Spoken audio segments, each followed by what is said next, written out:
ভৱনত ৰাজভৱন চলোৱা প্ৰতিবাদী কাৰ্যসূচী ৰূপায়ণ কৰিছিল কংগ্ৰেছে আৰু কংগ্ৰেছৰ এই প্ৰতিবাদী কাৰ্যসূচীৰ বাবে আৰক্ষীৰ পৰা অনুমতি লোৱা নাছিল কংগ্ৰেছে। অসম প্ৰদেশ কংগ্ৰেছৰ অনুমতিবিহীন এই প্ৰতিবাদৰ পাছতে দেখা গৈছিল এক উত্তপ্ত পৰিস্থিতি সৃষ্টি হৈছিল। ৰাজভৱন চলোৱা এই কাৰ্যসূচীক বাধা প্ৰদান কৰিছিল আৰক্ষী তিনিখন বেৰিকেড ভাঙি আগুৱাই যোৱাৰ চেষ্টা চলাইছিল অসম প্ৰদেশ কংগ্ৰেছৰ হাজাৰ হাজাৰ প্ৰতিবাদকাৰী। আৰু এই মুহূৰ্তত আমি ভিজুৱেল দেখুৱাম কেনেধৰণে আচলতে প্ৰতিবাদকাৰী আগবাঢ়িছিল আৰু কেনেধৰণে আৰক্ষীৰ সৈতে হতাহতি লিপ্ত হৈছিল আৰু আৰক্ষী হতাহতি লিপ্তৰ পাছতে কন্দুৱা গেছ নিক্ষেপ কৰিছিল, যাৰ বাবে মৃত্যু হৈছে এগৰাকী প্ৰতিবাদকাৰী নাম মৃদুল ইছলাম। আৰু মৃদুল ইছলামৰ মৃত্যুৰ পাছতে এতিয়া সৰ্বত্ৰে আৰক্ষীক সমালোচনা চলিছে। এই মুহূৰ্তত আমি দৃশ্য দেখুৱাইছোঁ, এয়া আছিল আজিৰ দিনটোৰ এক বিশেষ আচলতে প্ৰতিবাদী কাৰ্যসূচী, য'ত ভূপেন বৰা নেতৃত্বত 3000 কংগ্ৰেছ কৰ্মীয়ে ৰাজভৱন চলোৱা এক প্ৰতিবাদী কাৰ্যসূচী ৰূপায়ণ কৰিছিল, যিটো বিষয় আছিল স্মাৰ্ট মিটাৰ বৰ্জন কৰা। যিটো স্মাৰ্ট মিটাৰে দেশৰ জনতাক শোষণ কৰা বুলি ইতিমধ্যে চৰ্চা চলিছে, জনসাধাৰণক শোষণ কৰা চৰ্চা চলিছিল আৰু জনসাধাৰণক শোষণ কৰিছে বুলি ইতিমধ্যে ৰাজ্যজুৰি প্ৰতিবাদ সৃষ্টি হৈ আছিল। আৰু এই স্মাৰ্ট মিটাৰ বন্ধৰ দাবীৰে ৰাজভৱন চলোৱা কাৰ্যসূচী লৈছিল। মণিপুৰ হিংসাত্মক মণিপুৰ ইতিমধ্যে আমি কৈছোঁৱে যে হিংসাৰ জৰ্জৰিত মণিপুৰত নিশা হ'লেই যি গুলী বৰ্ষণৰ যি শব্দ আৰু সেই শব্দ সাধাৰণ জনতা টোপনি কাহি নিছিল। আৰু তাৰ পাছত সেই মণিপুৰৰ হিংসাত শান্তি প্ৰতিষ্ঠাৰ দাবীৰে আজি প্ৰতিবাদী কাৰ্যসূচী ৰূপায়ণ কৰিছিল। আদানীৰ বিৰুদ্ধে যিহেতু আমেৰিকাৰ মন্ত্ৰালয় ইতিমধ্যে আইন মন্ত্ৰালয়ে যি অভিযোগ আনিছিল, আদানী ইতিমধ্যে লুণ্ঠনকাৰী, আদানী প্ৰবঞ্চক এনেধৰণৰ অভিযোগ আনিছিল, দুটাকৈ গোচৰ ৰুজু কৰিছিল। আৰু সেই আদানীৰ বিৰুদ্ধে লোকসভাৰ সদন চলি থকাৰ সংসদত ইতিমধ্যে কোনো ধৰণৰ আদানী বিষয়ত প্ৰশ্ন কৰিবলৈ বিৰোধীক কোনো সুবিধা প্ৰদান নকৰালৈ এই বিষয়সমূহক লৈ আজিৰ দিনটোৰ ৰাজভৱন চলোৱা কাৰ্যসূচী ৰূপায়ণ কৰিছিল। আৰু এই ৰাজভৱন কাৰ্যসূচীত আৰক্ষীয়ে বাধা দিছিল। আমি দৃশ্য দেখুৱাইছোঁ, এয়া আছিল আজিৰ দিনটোৰ দৃশ্য। আৰক্ষীৰ সৈতে হতাহতিত লিপ্ত হৈছিল, য'ত আৰক্ষীয়ে কন্দুৱা গেছ নিক্ষেপ কৰিছিল আৰু কন্দুৱা গেছ নিক্ষেপ কৰাৰ পাছতে মৃত্যু হৈছিল মৃদুল ইছলাম নামৰ এগৰাকী কংগ্ৰেছ কৰ্মী। যিগৰাকী কংগ্ৰেছ কৰ্মীৰ মৃত্যুৰ পাছত এতিয়া তীব্ৰ সমালোচনাৰ সন্মুখীন হৈছে আৰক্ষী বিভাগ।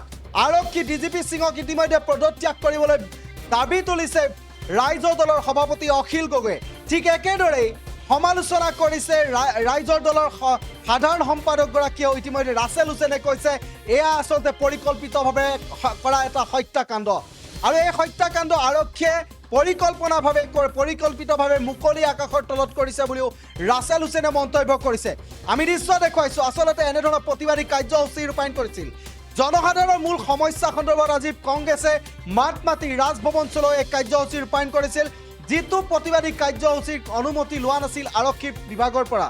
আৰক্ষীৰ পৰা অনুমতি লোৱা নাছিল আৰু আৰক্ষীয়ে বাধা প্ৰদান কৰিছিল। আমি কন্দুৱা গেছ কেনেদৰে নিক্ষেপ কৰিছিল, আৰক্ষী কন্দুৱা গেছত আহত হৈছিল বহুকেইগৰাকী কংগ্ৰেছ কৰ্মী, আহত হৈছিল বহুকেইগৰাকী সাংবাদিক।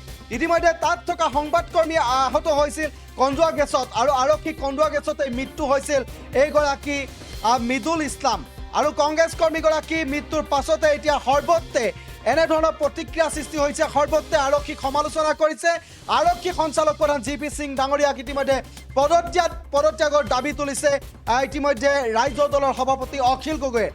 আজিৰ দিনটোত আৰক্ষীৰ পৰা কি অনুমতি লৈছিল বা আৰক্ষী এই মৃত্যুৰ বাবে আৰক্ষী জগৰীয়া হয়নে নহয়, আৰক্ষী আয়ুক্ত দিগন্ত বৰাই স্পষ্টভাৱে এই কথা সংবাদ মাধ্যমত প্ৰকাশ কৰিছে।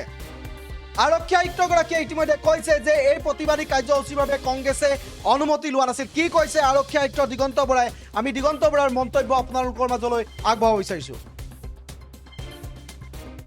আজি ভাৰতীয় জাতীয় কংগ্ৰেছৰ অসম শাখাৰ পৰা ৰাজভৱন ঘেৰাও কাৰ্যসূচী ৰূপায়িত কৰিছিলে। এই কাৰ্যসূচীৰ কোনো অনুমতি তেখেতসকলে প্ৰশাসনৰ পৰা বিচৰাও নাছিলে আৰু আমি অনুমতি দিয়াও নাই। আজি 10:30 বজাত যিটো আমাৰ ৰাজভৱন যোৱা ৰাস্তা উজান বজাৰ, তাতে এখন প্ৰাইমেৰী স্কুল আছে গণেশ মন্দিৰৰ ওচৰত। প্ৰাইমেৰী স্কুলৰ সৰু ফিল্ড এখনতে কংগ্ৰেছ দলৰ তেওঁলোকৰ কাৰ্যকৰ্তাসকল জমা হয়। তাত কংগ্ৰেছ দলৰ নেতাসকলো থাকে। মানুহ 1000তকৈ বেছি জমা হৈছিলে। কোনো অনুমতি কিন্তু প্ৰশাসনৰ পৰা লোৱা নাছিলে। আমি যিহেতু ৰাজভৱনলৈ বেছি দূৰ আৰু নাই তাৰ পৰা, আমি আমি নিয়ম মাফিক যিটো আমি কৰিব লাগে আমি তাত আৰক্ষী মোতায়েন কৰিছিলোঁ ফিল্ডৰ বাহিৰতে আমাৰ প্ৰথম বেৰিকেডটো আছিলে তাৰপিছত যিটো ব্ৰহ্মপুত্ৰ গেষ্ট হাউচৰ ৰটাৰীটো আছে সেইটোত আমাৰ ছেকেণ্ড বেৰিকেডটো আছিলে আৰু তাৰ পিছত আৰু এটা থাৰ্ড বেৰিকেড আছিলে প্ৰথম বেৰিকেডৰ আমাৰ যিমান আৰক্ষী আছিলে তেখেতসকলে কংগ্ৰেছ দলৰ নেতাসকলক অনুৰোধ কৰে যে আপোনালোক ইয়াৰ পৰা বাহিৰলৈ নোলাব কিন্তু প্ৰথম বেৰিকেড তেওঁলোকে ভাঙি গোটেই যিটো তেওঁলোকৰ প্ৰতিবাদী সমদল সেইটো ৰাজভৱনৰ দিশে অগ্ৰসৰ হয় তাৰপিছত গৈ যিটো আমাৰ ছেকেণ্ড বেৰিকেড ব্ৰহ্মপুত্ৰ গেষ্ট হাউচৰ সেই ৰটাৰীটোত আছিলে তাত আমাৰ যথেষ্ট সংখ্যক আৰক্ষী মোতায়েন কৰা হৈছিলে তাত আমাৰ DCP পৰ্যায়ৰ 2জন অফিচাৰ আছিলে আৰু বাকী আৰক্ষী বিষয়াসকল আছিলে তাত আমাৰ লোহাৰ বেৰিকেড দিয়া হৈছিলে নেতা কেইজনমান আৰু লগত থকা তেওঁলোকৰ ছাপৰ্টাৰে সেই বেৰিকেড ভাঙি তেওঁলোকে ক্ৰছ কৰি পাৰ হৈ যায় আমাৰ আৰক্ষীৰ বাধা তেওঁলোকে মনা নাই আৰু তাৰপিছত গোটেইখিনি যিমান সমদলত মানুহ আছিলে গোটেইখিনি বেৰিকেড ভাঙে সেই সময়তে আমাৰ কোনো ধৰণৰ বেলেগ আমি ফ'ৰ্চ ইউজ কৰা নাই কোনো ধৰণৰ লাঠি চালনা হোৱা নাই আমাৰ হাতত যে টিয়াৰ স্মক থাকে আমি টিয়াৰ স্মক ফায়াৰ কৰা নাই বন্দুকেৰে যে ফায়াৰ কৰে আমি ফায়াৰ কৰা নাই টিয়াৰ স্মকৰ যিটো এমিউনিশ্যন থাকে আমি এনেকৈ ৰোল কৰি দিছোঁ যাতে ধোঁৱা ওলায় সেই ধোঁৱা ওলোৱাৰ পিছতে আমাৰ পুলিচৰ চকু আৰু নাকত লাগিছে আৰু প্ৰতিবাদী সমদলত থকা তেওঁলোকৰ চকু আৰু নাকত লাগিছে তাৰ পিছতো তেওঁলোকৰ কিছু নেতা আৰু লগত কাৰ্যকৰ্তা অলপ দূৰলৈ আগুৱাই যায় কিন্তু থাৰ্ড বেৰিকেডটো থকাৰ কাৰণে ৰাজভৱনৰ গেট পাবগৈ নোৱাৰিলে তাতে প্ৰতিবাদকাৰীসকল আৰু নেতাসকল বহি অলপ সময় তেওঁলোকে প্ৰতিবাদ কৰাৰ পিছতে তাৰ পৰা